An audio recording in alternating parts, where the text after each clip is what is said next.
Hey you guys, what's up? It's Jessica and I am coming to you guys looking just toe up because yeah, I'm about to go to bed, but I decided to make this video very quickly. I'm gonna try to make this as quick as possible because I wanted to do this video like the next day, but I figured no, I might as well just talk about it while it's fresh on my mind. It's late, it's super late. I need to be in bed right now, but it was just bugging me, so I had to just like vent on camera really fast while I'm in the moment, as opposed to sleeping on it and then probably losing my memory because I have mommy brain.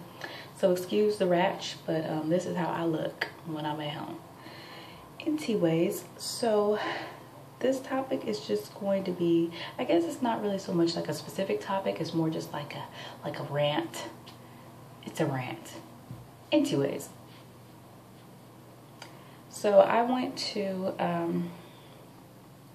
my mom's house today, and while I was there, I was in the backyard and I was with my husband and my child, and we were trying to take, my mom has this really beautiful garden, so we were trying to take pictures, me and my child. My husband was taking a picture of me and Kai, and as we're taking pictures, one of the neighbors, no chill, y'all, she ain't got no chill, she basically like yelled over the fence like, "Is that your baby?"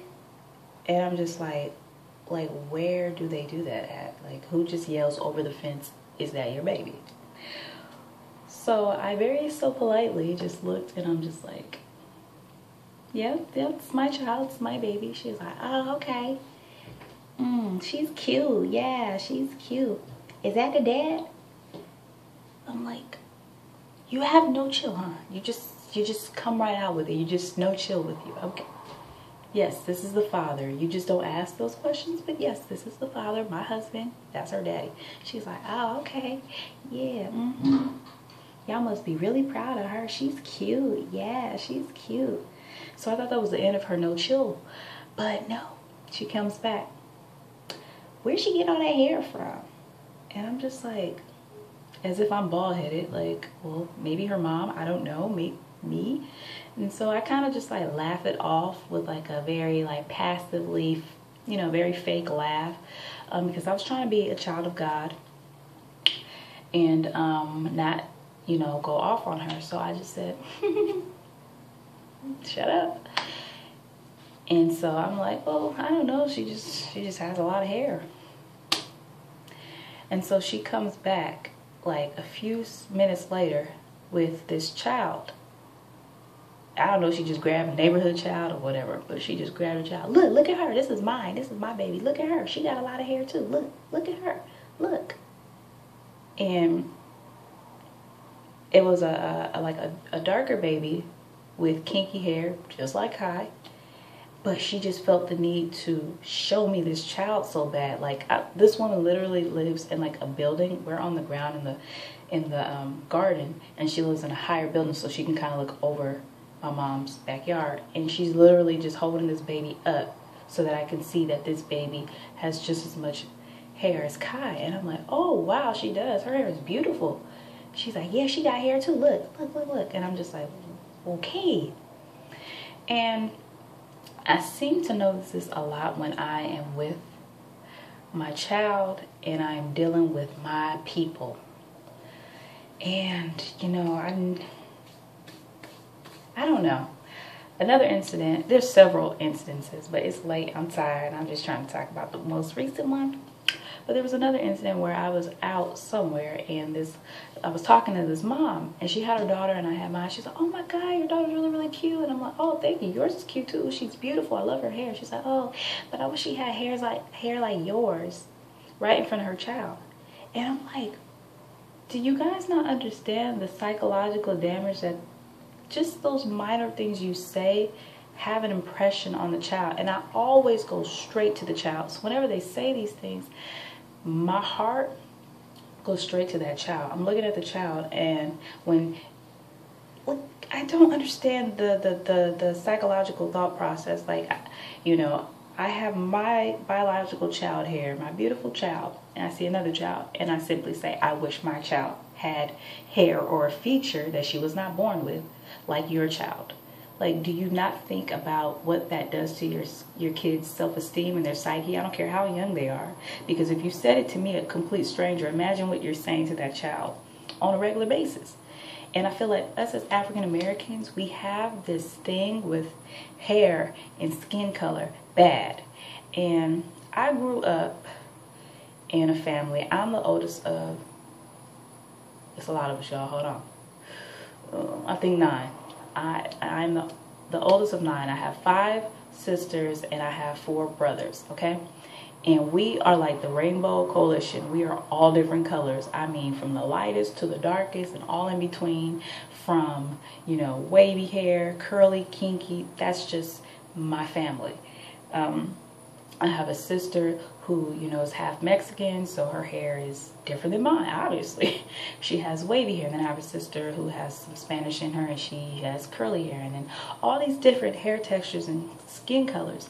And if my mom ever told me, oh, you know, as she's doing my hair, oh, I wish you had hair like your sister. I wish you had hair like Ayana. Ayana's hair, you just put water on it, and you know, she's good to go. But your hair, I gotta do this, I gotta do that. What that would do to my self-esteem, it would damage me. You know what I mean? And I never had those color and hair texture conversations as far as like, you know, it was no need for it because that wasn't, nobody thought about that as far as my immediate mom and dad. However, extended family, I did see this a lot where certain family members would treat certain, you know, siblings better or worse based on skin color and hair texture. And I told myself that I would never in my life ever allow anyone to do that to my child. I don't care what color they came out. You will not poison my child with that. It's just not gonna happen. And I even remember, you know, growing up, going to school and playing with my friends. And I'm the type of girl, like, when I was younger, I was dark because I love playing in the sun. I didn't think that was, you know, I thought that's what you're supposed to do, just play in the sun. I don't, you know, you just do that. And I remember, like, I would want to play with my friends, but if the sun was out, they would stop right there under that tree and be like, oh no, girl, I can't go out in the sun. I ain't trying to get dark. I ain't trying to get burnt. You're going to get burnt. And I'm like, is that like a bad thing? I didn't know that was a bad thing. I lived in the sun. I mean, I was black, and that was just that. That's what I did, in the sun all the time. But, you know, growing up, I realized how children are raised and the remarks that they hear and how we're still facing and dealing with these things. And it's sad that I feel like, to me, I guess I see it even more now because of my child. And my child, obviously, you know, her skin color, she took after her dad. But that's pretty much it. There's nothing. That's it. She took her skin color. She took off her dad. But her hair is just as kinky, you know, as mine. It's just a mixture of me and her dad's hair. But I feel like the way people approach children who are, you know, lighter or have whatever they consider a better grade of hair, it's like you immediately consider that child cute because of that. And I wonder, if my child was, she looked, as far as her skin color, if her skin color was like mine, would you do just the same? Would you say just the same things? Would you be so eager to show me your child? You know what I mean? Like, I wonder those things, and I know the answer because I'm really asking a rhetorical question. But I'm just like, you know, we're still on this color thing, and it's sad that we 2014, and we're still on this, and it's I don't know, it's sad. Or even walking with my child and they're like, you know, are you the mom? I'm like, clearly, yes, I'm her mother. Is her dad white? And I'm like, why? Why does that matter? Why? Why are we so concerned about that? She don't look like that. I mean, there's light-skinned black people in the world. You know what I mean? Like, she doesn't look like anything, but it's not even so much that she looks like anything. It's just the fact that we are so bent on skin color, hair texture, hair texture, skin color, still to this day, still. And we can, you know, some people say, oh, no, they're just saying that because she's cute. The response that I get from people other than black people, they just see a cute baby. When they are dressed, you know, like they would do any baby. Oh my God, it's an adorable baby. I don't get asked, you know, is her dad white? Or, you know, are you the mom? Never. I only get asked those questions by my people.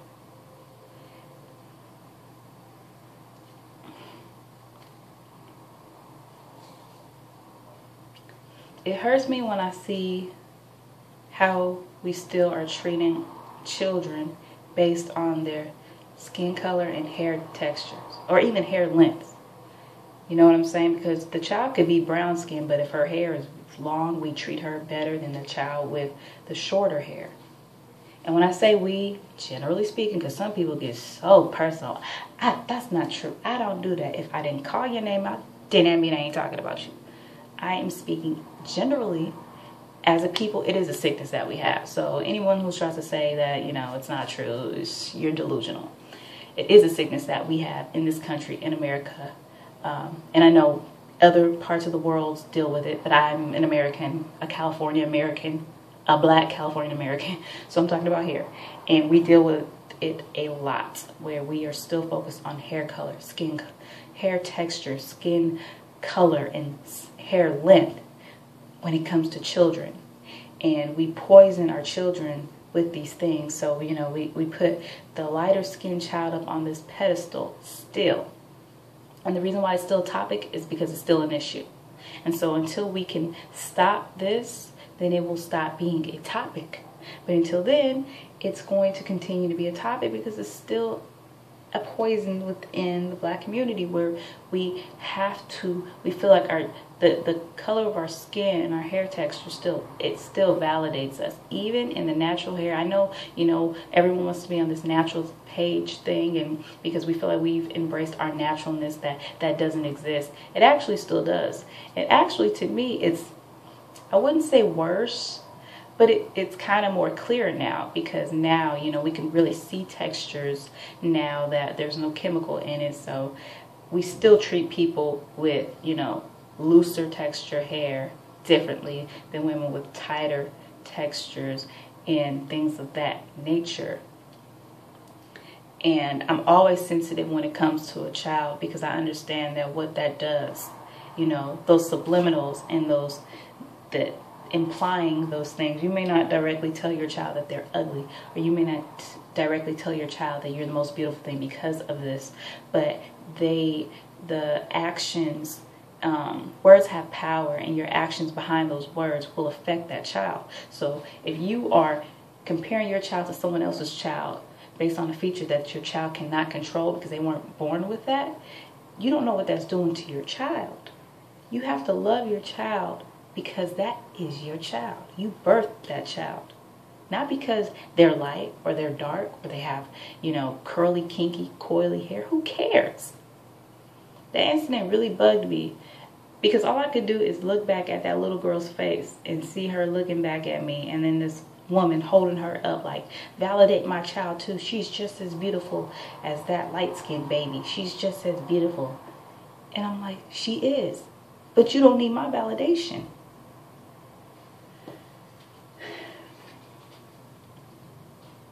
I've always had this passion. It's been with me ever since I was young.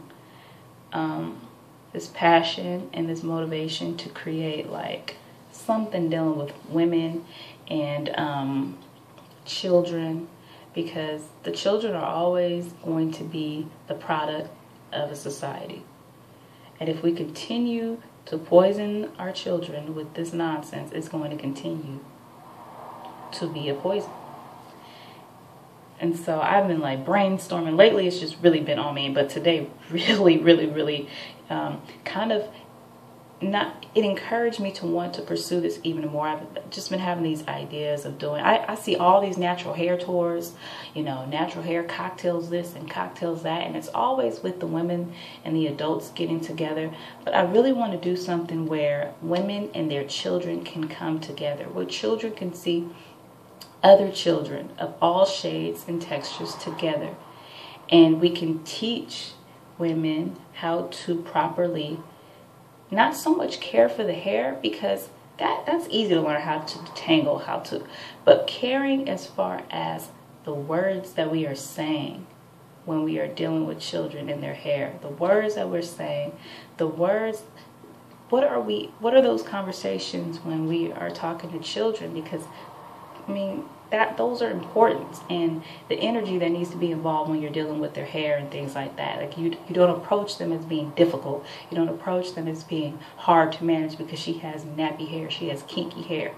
You know what I'm saying? Or you don't make this girl feel like she's the most, beautiful thing in the world because, oh God, I could just put water in your hair. Oh my God, everyone's going to be jealous because, your hair can do this. I mean, women are having these conversations with their children, and we need to get to a point where we just embrace every single texture and skin color. And there's this book that I'm going to review, you guys. It's called Happy Hair, and I love the illustration. I'll link the author down below, but she gifted Kai this book, and it's a book on different hair textures, and basically it's just showing different shades of little natural girls, different shades, different hairstyles. Oh my God, it's the most beautiful book in the world. And every mama out there, or auntie or grandma or whatever, y'all need to gift your little princess this book, because just to see different shades and textures in that book, it's just going to make children appreciate every beauty, where they don't have to feel validated, or they don't have to feel less than or better than anyone.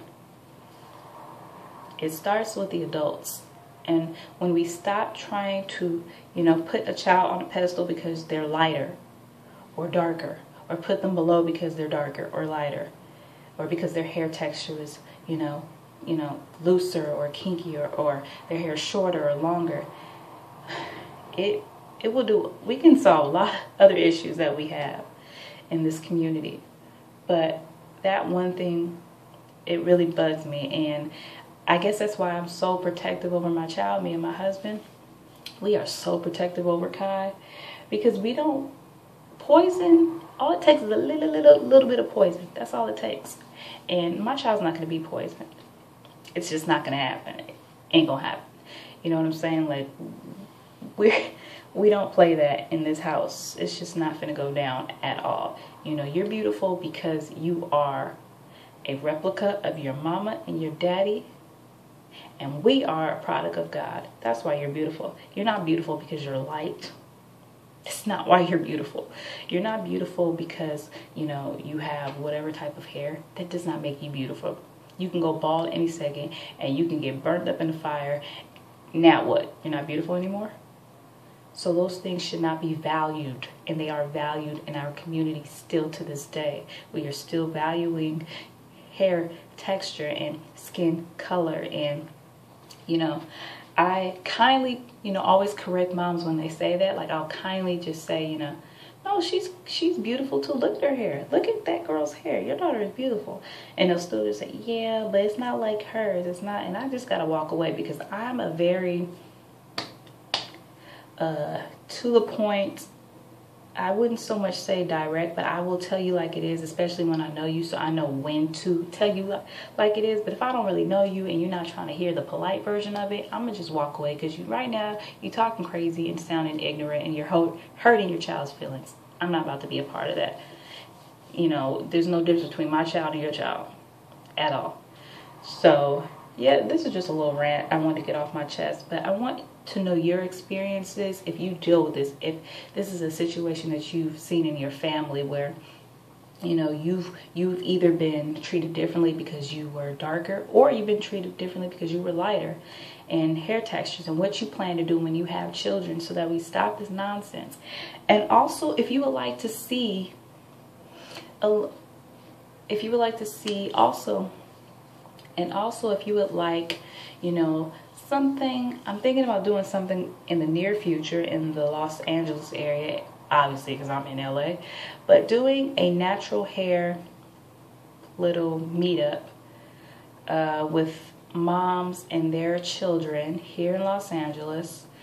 I'm not going to go too much in detail because it's still in the works, and I I'm going to be looking for some sponsors, but I think it'll be incredible to go into the new year and to go into the new school year with just a new perspective and giving children a new perspective on, you know, their hair. And because it is important. I know people say it's just hair. It is just hair. But when it comes to African Americans, it is more than that. We just have to accept that it is more than hair because of what it symbolizes and the lack of knowledge and the self-hate that came with just being natural and accepting, you know, our skin color and all that. That's another topic for another day, but I do want to do that meetup. I think it will be so cool, and, you know, to bring my child, and so that you guys, we can mingle together. I can meet you and your kids, and you can meet me and my kid, and we just get together and have the kids there. And the kids need that. They need that. I know it's fun for us natural women to go out and look real nice and dress up and have our meetups, but I think it's a time where mothers need to get together, and not just moms. You could be an auntie, a sister,